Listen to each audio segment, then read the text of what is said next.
Le Maolid de Cheikh Ibrahima Niasse, communément appelé Baye Niasse, est la commémoration de la nativité de ce grand homme dont l'enseignement et la vie ont profondément bouleversé l'humanité, l'attirant vers les cimes de la connaissance pour renouer avec Allah, le Tout-Puissant. Cheikh Ibrahima Niasse est né en 1900 et décédé en 1975. Personnalité multidimensionnelle, il fut un poète prolifique et un guide spirituel de premier ordre. Au niveau littéraire, Baye Niasse a écrit 75 ouvrages pour la postérité. Kashif El-Ba, Jawaril Rasail et Jawaril Rasail sont quelques-uns de ses livres qui continuent d'édifier les hommes dans le quête du divin. Cheikh Ibrahima Niasse est une grande figure religieuse. Cheikh Ibrahima Niasse est né certainement en 1900, soit 2 ans avant, et il est décédé en 1975, donc il aura vécu 75 ans. Et quand on sait qu'il a écrit 75 livres, et quand on sait, ou bien quand on dit qu'il a eu quelques 75 enfants, on peut se pencher un peu sur le chiffre 75 pour en faire ressortir le point mystique qui correspond à Ajab en langue arabe, qui est aussi mystère. Donc on peut dire que la vie de ce grand monsieur-là était rempli de mystères. Il avait une multidimension parce que c'est à la fois un guide spirituel mais aussi un leader d'opinion. Aujourd'hui, la grande famille de la Tariqa Tijaniya, la majorité des disciples de la Tariqa Tijaniya se reconnaissent en la personne de Cheikh Ibrahima Niasse. Et d'après les études que nous avons eues, que les Tijanites dans le monde pourraient atteindre quelques 400 millions de disciples et que 80% de ces personnes se reconnaissent en Cheikh Ibrahima Niasse. Donc on pourrait dire que Cheikh Ibrahima Niasse a quelques 300 millions de disciples de la Tariqa Tijaniya. Rien que par le Nigeria, vous avez quelques 50 millions ou plus d'adeptes de Cheikh Ibrahima Niasse. Alors grâce à Cheikh Ibrahima Niasse aujourd'hui, la Tariqa Tijaniya est arrivée jusqu'à Singapour et en ce moment où je vous parle, les Singapouriens sont en train de se préparer pour célébrer les Mawlud internationaux de Cheikh Ibrahima Niasse. Au Pakistan, la Tariqa Tijaniya a pu pénétrer grâce à l'œuvre des disciples de Cheikh Ibrahima Niasse. C'est la même chose pour l'Afrique du Sud et j'en passe. Au plan spirituel, il a été la deuxième personnalité de l'organisation de la conférence islamique et membre fondateur de la Ligue internationale. Ce saint homme fut aussi membre du groupe de recherche islamique en Égypte. Il est reconnu comme le détenteur exclusif de la faïda. Qu'est-ce que la faïda? Cheikh Ahmed Tijani avait prédit quelque chose. Il a dit ta'til faydatu ala ashabi hatta yadkhul an-nas fi tariqatina afwajan afwajan ta'ti hadhihi al-faydatu wan-nas fi ghayati mimma yakununa alayhi min ad-dhiq wash-shiddah. Il a dit qu'il y a une très grande dimension spirituelle qui viendra à mes disciples.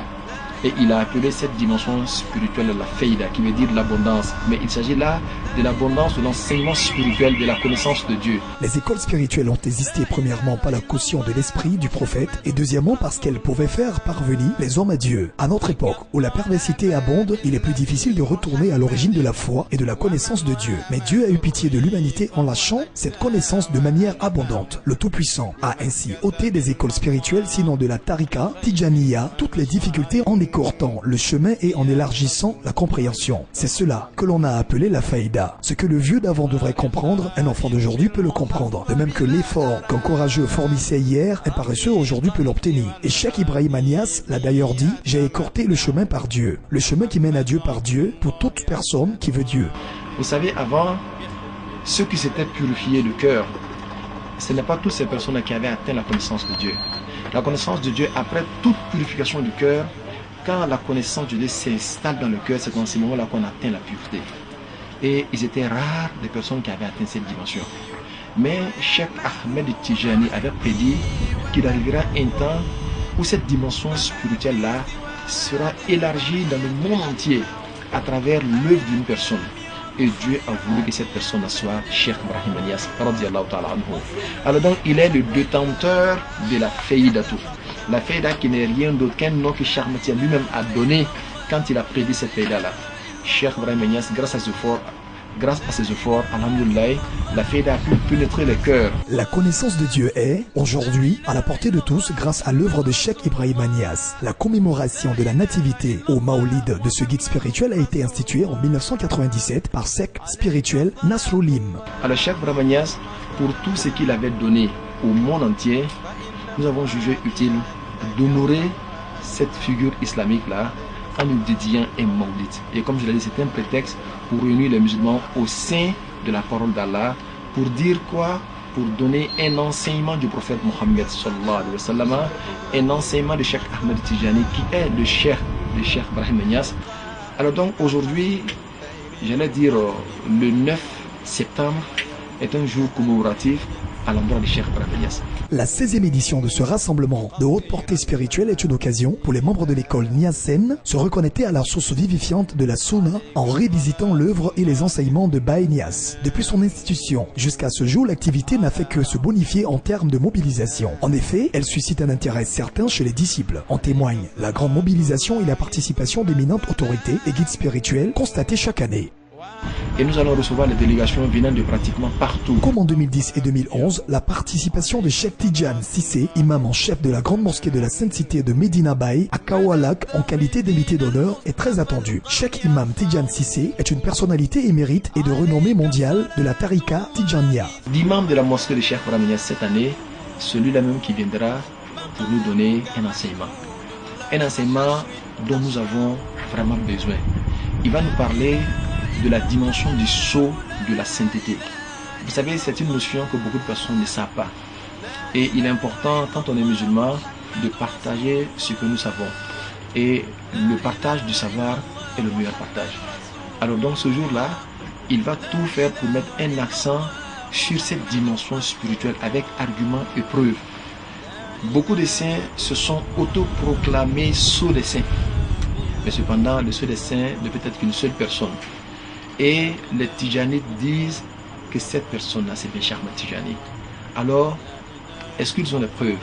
Ce jour-là, Cheikh Ahmed Tijani va nous apporter des preuves. 2 grandes conférences sont au programme. Première conférence en français par Cheikh Chérif Ouma, guide spirituel de Nasroulim, Côte d'Ivoire. Thème, la réconciliation nationale. Deuxième conférence par Cheikh Imam Tidjane Cissé, invité d'honneur du Maoulid. Thème, la Katmiya de Cheikh Ahmed Tijani, le promoteur du Maoulid de Cheikh Ibrahim Niasse. Cheikh Ibrahim Niasse est l'inspirateur de Nasroulim, ou le triomphe de la connaissance. Le groupe qui l'organise s'appelle Nasrul Ilm.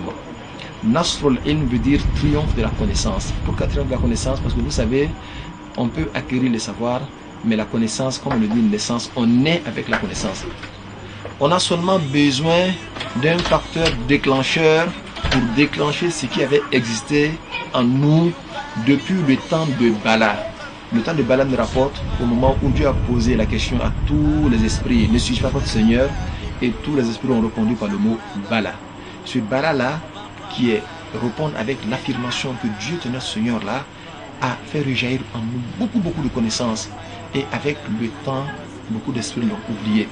Alors donc, ce jour-là, les saints frottements va donner naissance à cette connaissance-là. Voilà pourquoi Nasrul Ilm s'est donné le titre de Nasrul Ilm, qui est triomphe de la connaissance. Parce que seul avec la connaissance, on parvient à triompher. Ce cercle spirituel musulman a été créé en novembre 1988 par Cheikh Hassan Alioune Cissé, figure emblématique de la Tariqa Tidjaniya. C'est 9 ans plus tard que la section ivoirienne vit le jour. Nasrul Ilm est né quelques années avant la naissance de notre grand maître Cheikh Hassan Ali Cissé. Cheikh Hassan Ali Cissé, qui était l'imam aussi de la grande mosquée de Cheikh Ibrahim Niasse, nous a donné l'information que son grand-père, qui est Cheikh Ibrahim Niasse, a demandé à son père, qui est Ali Cissé, de créer un regroupement de personnes et de nommer Nasrul Ilm, qui est triomphe de la connaissance, et qu'il entend et qu'il voit, selon son goût spirituel, que ce groupe de personnes-là vont aller jusqu'en Inde pour dire qu'ils vont triompher dans le monde entier. Nous avons demandé la permission à Cheikh Hassan Cissé de nommer notre groupe Nasrul Ilm et il nous l'a accordé. Donc ainsi, Nasrul Ilm est né ici en Côte d'Ivoire. Et depuis 16 ans, nous sommes en train d'œuvrer pour que le triomphe de la connaissance vraiment prenne le dessus. Parce que sans connaissance, on patauge dans l'ignorance et dans l'obscurité.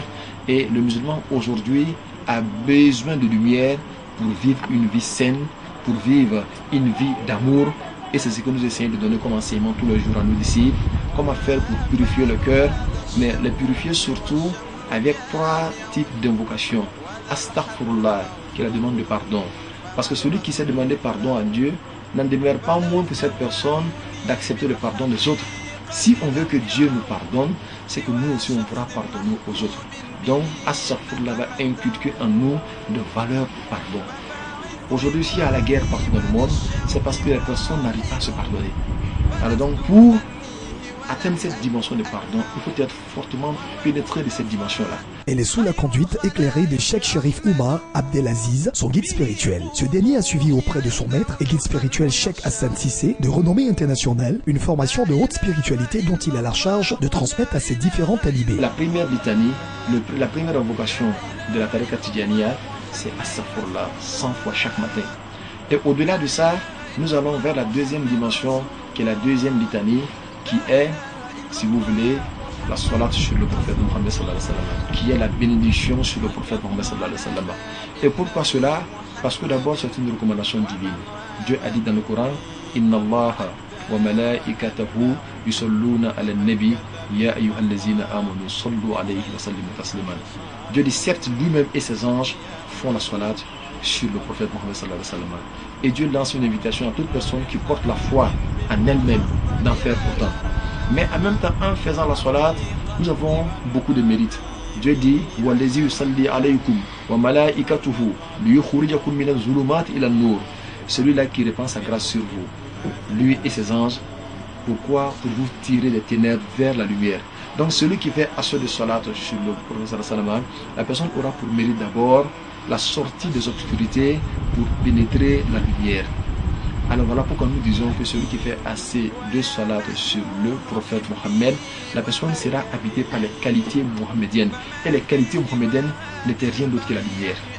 Donc on s'est dépouillé de nos péchés avec la soirée, avec l'istighfar qui est la demande de pardon.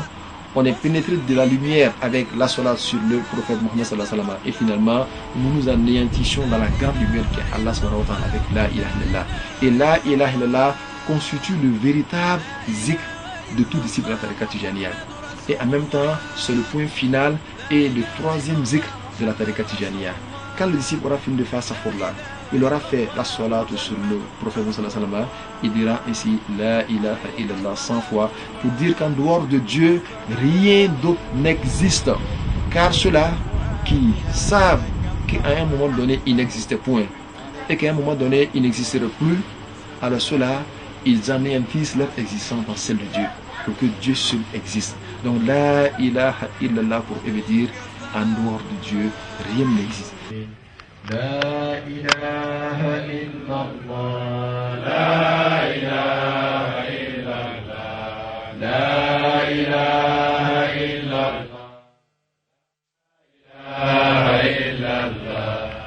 la ilaha illallah.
Pour dire que finalement on sera tellement pénétré du Dieu qui est très grand, et quand sa grandeur vient, elle écrase toute autre chose pour s'affirmer. Alors cette dimension-là, c'est ça l'enseignement réel de la Tariqa Tidjaniya. Et c'est ce que nous essayons de donner par le mot, par les paroles à nos disciples, et par les enseignements, et aussi par les histoires que nous narratons tous les jours, afin que le disciple soit pénétré au plus profond de lui-même de ces valeurs-là. Cheikh Cherif Oumar Abdelaziz est par ailleurs un conférencier d'envergure internationale. Il a tenu et tient des conférences en Côte d'Ivoire et partout en Afrique. Aujourd'hui, sa prééminence est indéniable relativement au débat islamique de haute portée spirituelle sur l'échiquier national. Consultant à la radio nationale islamique Al-Bayan, polyglotte, il vous parle aisément le Haoussa, le Bambara, le français, l'arabe, l'anglais, le Wolof et le Moré. La générosité et la disponibilité de ce guide spirituel ne sont plus à démontrer. Action et projet de Nasrulim. Même si le Maoulid international de Cheikh Ibrahima Niasse est l'activité phare du secte spirituel Nasrulim Côte d'Ivoire, elle en mène d'autres. Ce sont notamment les pèlerinages à Fès au Maroc et celui de la sainte cité de Medina Baye. Il a en projet la construction complexe islamique abritant radio, mosquée, école, logement, bibliothèque, salle de gymnastique, centre médico-social à Abidjan et mise en place d'une structure de microfinance dénommée Faïda Finance. Et Nasrulim aussi a une dimension sociale. Nous sommes en train de construire un centre islamique. C'est un complexe islamique. Et nous avons placé beaucoup d'espoir à ce centre-là. Et nous prions Dieu, que Dieu nous aide. Parce que dans ce centre, vous allez voir une bibliothèque islamique. Vous allez voir une imprimerie islamique. Vous allez voir une radio de proximité dont la quasi-totalité des programmes sera consacrée à l'islam. Alors j'en passe. Vous allez aussi voir des loges pour les visiteurs qui viendront, des musulmans qui seront reçus et qui seront nourris dans ces complexes-là. Ou aussi vous allez avoir un centre d'enseignement du Coran pour ceux qui veulent bien apprendre le Coran. Alors donc c'est un centre, j'allais dire un complexe islamique, mais notre quête n'est pas seulement que ce complexe-là. Nous avons déjà commencé, nous sommes à la première dalle. D'ailleurs, nous avons besoin d'aide, Inch'Allah, mais nous savons que Dieu va nous aider. Mais nous voulons être à la porte de tout un chacun. À partir de ce complexe-là, nous voulons construire dans chaque quartier de la Côte d'Ivoire, dans chaque région de la Côte d'Ivoire, dans chaque village de la Côte d'Ivoire, un centre similaire, afin d'être à la porte de tout un chacun pour que l'enseignement soit un enseignement de proximité, Inch'Allah. Ces initiatives sont la preuve que Cheikh Cherif Oumar se soucie du bien-être spirituel, matériel et social de ses membres. La Sama'u veut dire l'audition. Autrement dit, la Sama'u, c'est l'écoute. Écoutez Dieu s'exprimer sur votre langue. Écoutez Dieu s'exprimer avec tous les beaux sons possibles. Voir l'être qui n'a jamais cessé d'exister, qui est Allah, et s'anéantir en lui et anéantir tout autre être en lui. De cette même manière, voir toutes les paroles s'anéantir dans la véritable parole qui est La ilaha illallah.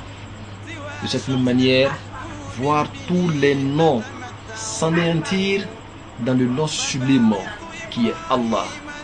Et en cela, on serait un récipient parfait à travers lequel Dieu seul dira La ilaha illallah, qui veut dire qu'il n'y a point de divinité sauf Allah. Alors on invite tout le monde à participer en disant La ilaha illallah. Considérez que tous les sons se sont tus. Considérez que tout être est mort. Considérez que Dieu seul est là et Dieu seul est en train de dire La ilaha illallah, La ilaha illallah, ou en train de dire Allah, Allah, Allah. Je vous remercie et je vous souhaite la bienvenue. Wa akhiru da'wana alhamdulillahi rabbil alamin.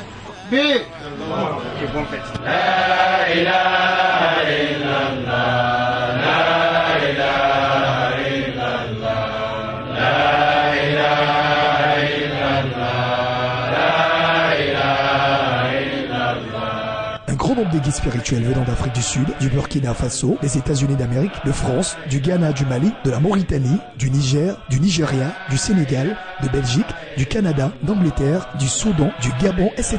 prendront aussi part à cette rencontre. Ce sont plus de 12 000 talibés venant du district d'Abidjan et de toutes les localités de l'intérieur du pays qui y sont attendus.